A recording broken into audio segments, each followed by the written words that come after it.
네, 마약 밀매 등의 혐의를 받고 있는 마두로 베네수엘라 대통령 부부가 미국으로 이송이 됐습니다. 그런가 하면 북한은 오늘 오전 동해상으로 탄도미사일을 발사했는데요. 국제 정세 속에서 의미심장한 메시지를 담고 있다는 분석이 나옵니다. 관련 내용은 양욱 아산정책연구원 연구위원 연결해서 이야기 들어보도록 하겠습니다. 위원님 나와 계십니까? 예, 안녕하세요. 네.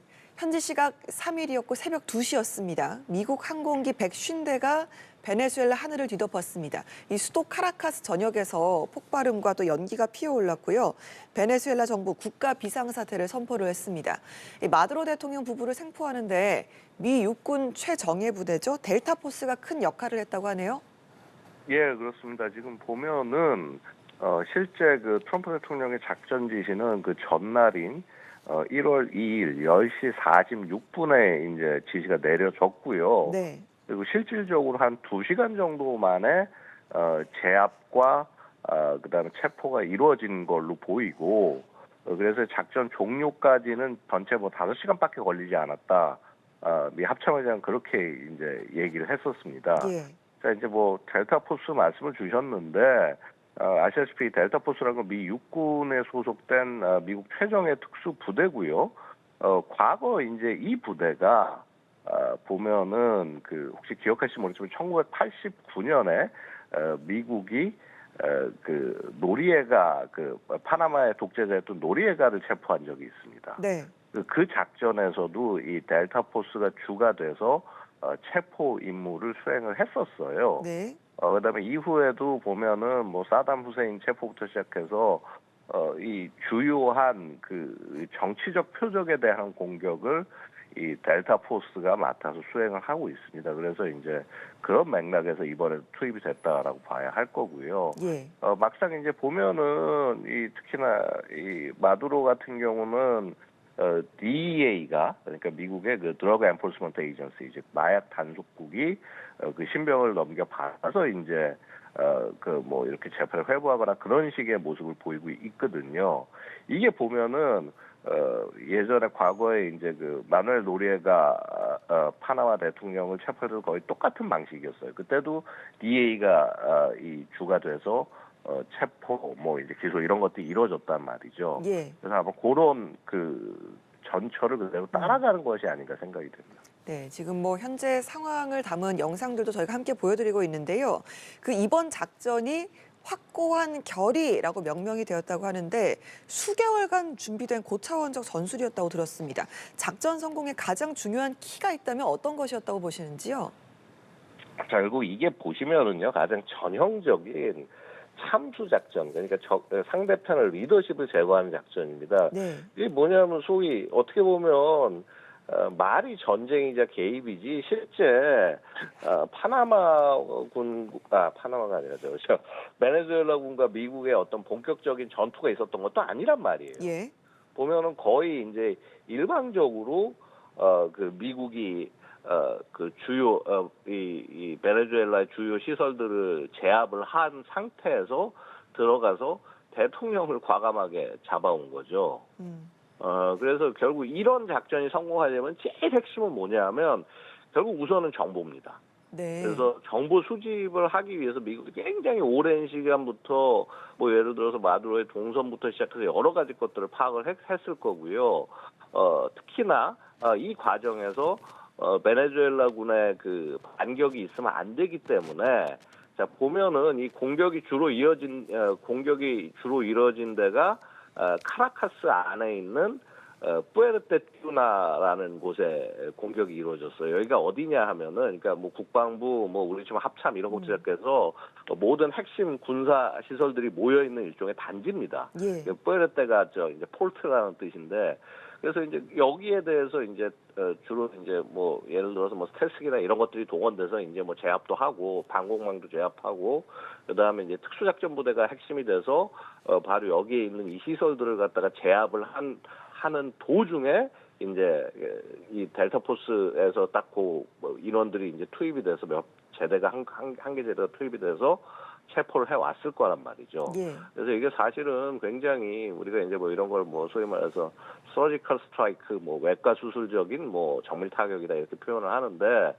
이게 결국 성공하려면은 정말 오랜 기간 엄청난 이 정보 수집, 그다음에 실시간 추적 이런 것들이 가능했기 때문에 이 임무에 성공할 수 있었다라고 볼 수 있습니다. 네, 오랜 기간 정보 수집을 해왔기 때문에 이 같은 좀 일방적 제압이 좀 가능했다라고 말씀을 해주셨는데 이게 지금 안전 가옥을 이제 말씀하신 건 기습적으로 미군이 침투를 한 거잖아요. 원래 예. 작전 투입이 며칠 전으로 예정돼 있었다고 하는데 뭐 악천후라든지 이런 부분에 지연이 되고 뭐 크리스마스라든지 새해 연휴 기간 내내 적절한 조건을 기다리면서 계속 좀 대기를 하고 있었다고 합니다. 이 부분도 좀 어떻게 들으셨습니까? 뭐 당연히 그럴 수 있겠죠. 이제 사실은 심리적으로는 제일 확실한 것은 아마 크리스마스를 전후해서 했던 게 제일 뭐라고 그럴까, 이렇게 경계가 낮춰져 있는 상황이기 때문에 기습 성공 가능성이 높았을 겁니다. 네. 그런데 뭐 여러 가지 고려가 있었겠죠. 이제 그런 이렇게 어찌 보면 세계적으로 약간 이런 뭐라 그럴까, 나름 연휴인데 이제 이 시간에 공격하는 것에 대한 부담감도 일부 있을 수 있을 거고요. 그다음에 그 이후에 직후에 공격을 하려고 했을 때는 또 이렇게 뭐 기상 조건이라든가 이런 것들이 안 따르면 뭐 아시다시피 지금 보시면 아시겠지만 공격의 상당 부분이 항공 자산을 통해서 이루어집니다. 뭐 예를 들어서 뭐 특수부대 투입도 헬기를 통해서 이루어졌을 거고요. 네. 그다음에 뭐 주요 시설 타격이나 이런 것들도 결국은 뭐 이렇게 함재기나 안 그러면 스텔스기 같은 것들이 투입이 돼서 해야 되는 상황이었는데 이런 것들이 결국은 악천후 시에는 공격이 제한이 될 수밖에 없다라는 거죠. 그래서 뭐 결국 그러한 조건들이 모두 갖춰져서 이제 공격을 한 것이라고 보고요. 조금 더 근본적으로 말씀을 드리면은 결국 미국이 전반적으로 이 정책 방향성이나 이런 것들, 그러니까 국가 전략이라든가 안보 전략 이런 방향성들이 정렬이 되고 난 다음에 이런 군사 작전이 가능한 겁니다. 네. 근데 아시다시피 작년 11월에 이제 국가안보 전략서가 나왔지 않습니까, 미국에서. 예. 그래서 이 소위 이제 NSS에서 이 국가안보 전략서에서 이제 미국이 선언을 했죠. 우리는 세계 경찰 안 할 거다. 그래서 더 이상 뭐 이렇게 국제 그런 상황이나 임무에 개입하지 않을 거다. 그런 맥락에서 야, 이거 결국 경찰 임무를 수행한 건데 전략에서 벗어난 거 아니냐라는 생각이 들 수도 있겠습니다만은요. 사실은 그렇지 않은 게 국가안보 전략에서 미국이 무슨 얘기를 하냐면 우리는 서반구에 집중하겠다. 즉 미국 중심으로 한 미 대륙 쪽에 집중하겠다고 얘기를 하는 겁니다. 그래서 베네수엘라가 보면은 그동안 미국에 계속 어떻게 보면 반기를 들면서 러시아나 중국하고 손잡아 오는 그런 모습이 있었는데 그거를 완전히 차단을 하고 소위 우리 앞마당은 우리가 지키겠다라는 모습을 보여준 거라고 볼 수 있죠. 예. 자, 마두로가 있는 지역으로 접근을 할 때 뭐 미국이 일방적으로 제압을 했습니다만 베네수엘라와의 저항도 있었던 것으로 전해지고 있습니다. 총격전도 있었다고 하는데요. 이 마두로 대통령이 이제 강철문이 달린 안전장소 달려가다가 문을 닫지를 못해서 붙잡혔다라는 것으로 알려지고 있습니다. 상황이 좀 얼마나 급박했는지 어느 좀 알 수가 있는 부분인 것 같습니다.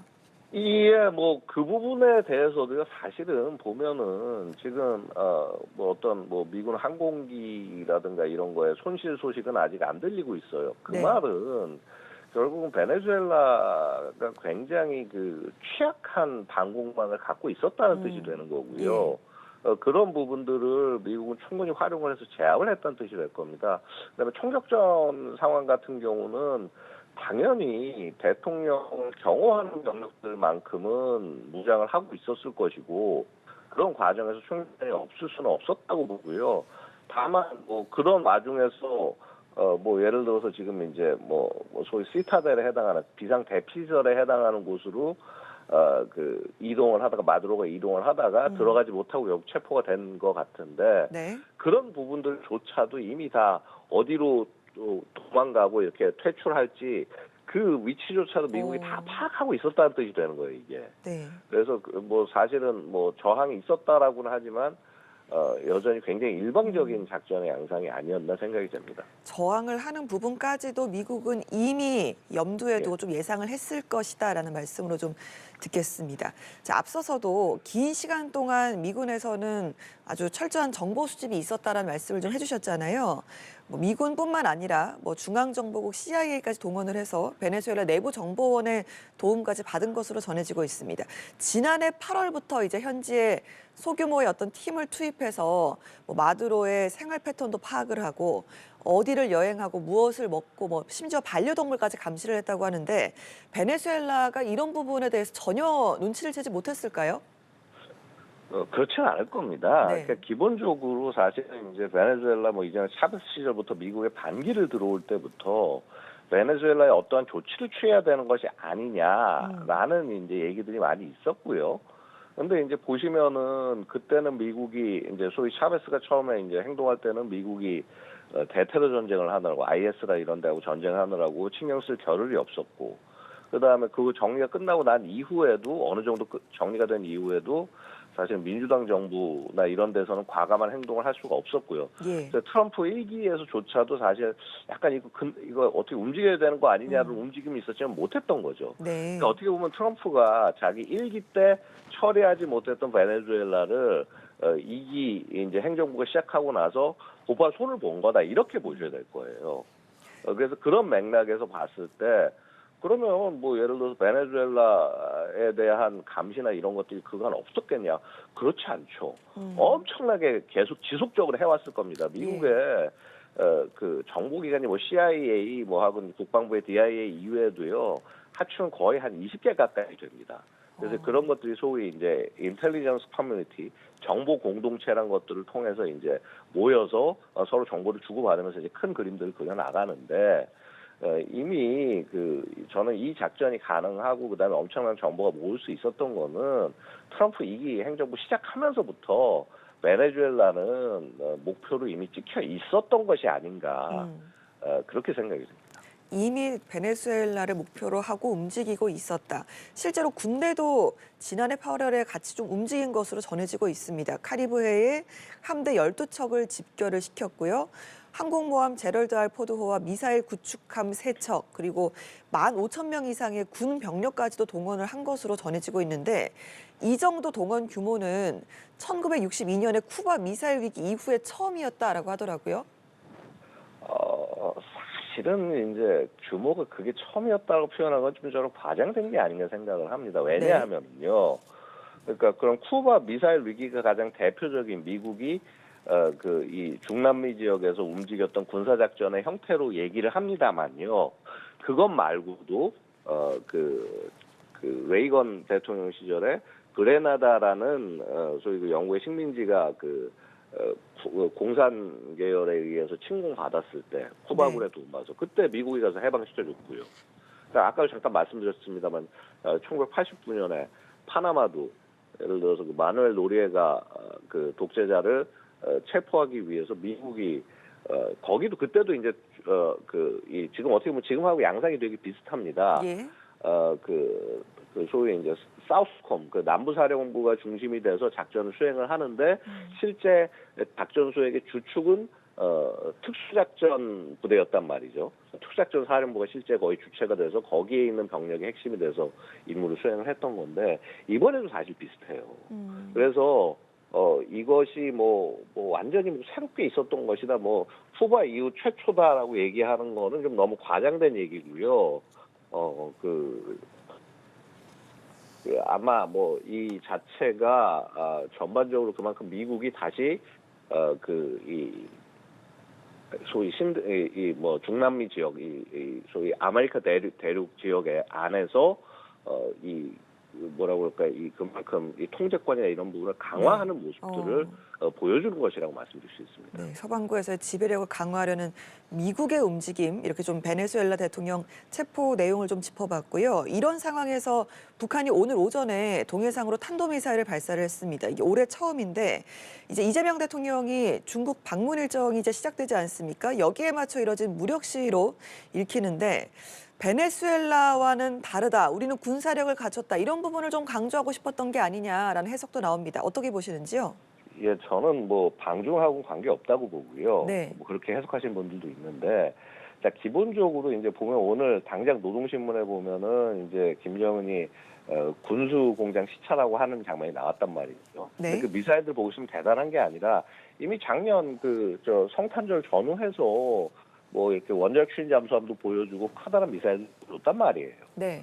되려 이제 그러면서 쭉 작은 것들로 내려오고 있었는데 오늘 노동신문 나온 거는 뭐 이렇게 뭐 대전차 미사일이 이렇게 소위 현장에서 쓰는 굉장히 전술 수준의 굉장히 조그만 미사일들만 공개가 됐단 말이죠. 그러니까 이거는 뭐냐면 그냥 여태까지 자기네들 흐름에 따라 보여주는 겁니다. 근데 거기에 미사일을 쐈다. 근데 이 미사일 발사의 의미는 결국 핵심은 저는 뭐냐면은요. 이거 중국하고 관계 때문에 함부로 방중에 대해서 반대한다고 미사일을 쏘기도 되게 애매하고 만약에 쐈다고 하면은 이걸 왜 쐈는지 막 뭐 시험 발사다 이런 것들을 막 해서 막 굉장히 포장을 하고 있을 때 그런 것들이 없었단 말이죠. 네. 그래서 결국 이거는 지금 이 미국의 군사 작전을 보고 굉장히 북한이 위협을 느끼고 야 우리도 즉각 대응할 수 있는 모습을 보여줘야 된다라고 해서 그런 김정은의 지시하에 쏜게 된 것이다. 그렇기 때문에 평양에서 아마 미사일들이 발사됐을 걸로 보이고요. 네.